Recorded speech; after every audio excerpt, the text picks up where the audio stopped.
Hi everyone, welcome to Varuna Garden. I'm Vandana and in today's video we're going to cover a lot of things. First is the transplant of hibiscus seedlings. Second, huge challenges that I'm facing currently with these little seedlings. And third, lessons learned from this entire process. So stay tuned.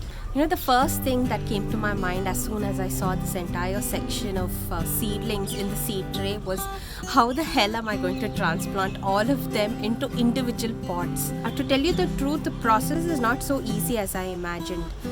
It's just not about taking the seedlings from the seed tray and putting it. The first hard task I had to face was figuring out the process. All the labels had faded, so I had to really break my mind thinking what short forms I had used, and I tried to decipher all of that and then write them in the labels. So I have a couple of labels with me and I wrote all of that. That took a while. The next huge task was making holes in these nursery pots. I got 50 pots and none of them had holes, so manually drilling it took a while. After that, taking all the labels and sticking on these pots, and then again fade proofing it and waterproofing it by putting a cellophane tape around it. So that was just the groundwork that I had to do to just get the seedlings out into this. So it was a huge task, pretty overwhelming. So this is the potting mix. It has red soil. I have some vermicompost, homemade vermicompost.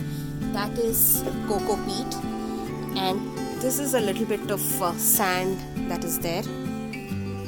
I'm also mixing a bit of trichoderma viridi powder. I also bought Saaf fungicide just in case I ran out of this powder.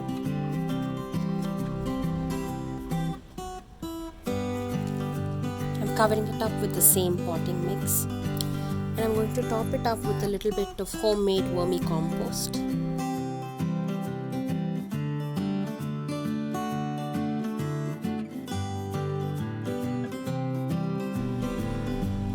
This is ready. Now this will go and join this batch which is done. Repeat the process for I don't know the next how many more saplings. So far I've transplanted 62 seedlings, and by looking at the remaining that are there in the seed trays, I might easily cross 100 of them. Thinking about it is stressing me out, but just taking each day at a time. I will get to the transplant of the remaining ones hopefully by the end of this month. That's the deadline I've given myself. After I transplanted all these seedlings, what I did was to keep them in a shaded area. There is a section on my terrace that I have put a shade net. So I moved all these seedlings there. I kept it for a couple of days. I watered it sparingly. We also had 2 days of rain too. I checked the seedlings and all of them were very soggy. The soil was very soggy.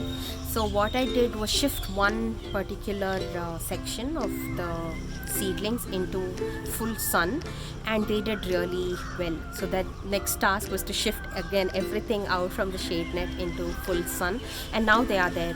They are doing pretty well, so touch wood.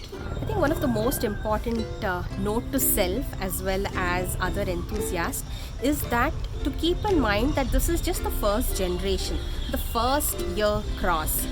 All the varieties that I have in my garden are all common varieties. None of them are exotic like those purple color, blue color, or even brown color that you see. All I have are common ones like pink, peach, white, yellow, and perhaps single or multi-petaled hibiscus.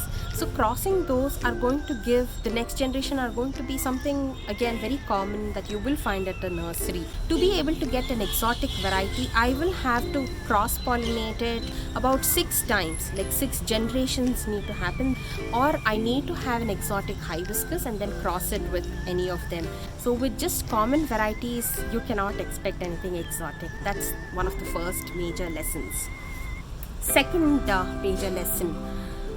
not to cross pollinate so many hibiscus and get so many seeds and sow all of them, because when you sow all of them and you have so many seedlings, it's so hard to just pick and choose, like how these huge nurseries do. They do the thinning down and all of that. I am not the kind of person who would want to throw away everything. It's like all of these are my babies, I want all of them. I have decided not to pollinate this entire summer.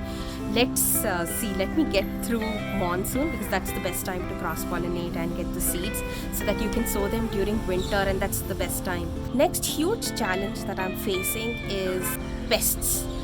Can you believe it? In these small little seedlings, I have aphids and mealybugs that are attacking them right, left and center, and I'm like literally scrambling to save all of them.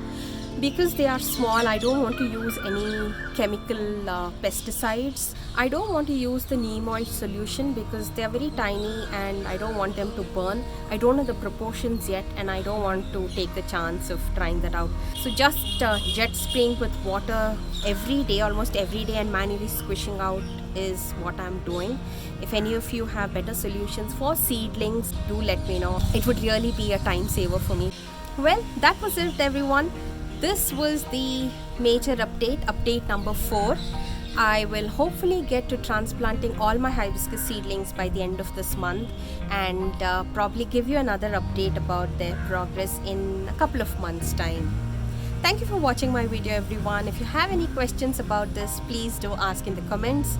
Do follow me on all the social media platforms to stay updated about these. I will see you in another video. Until then, happy gardening. Bye.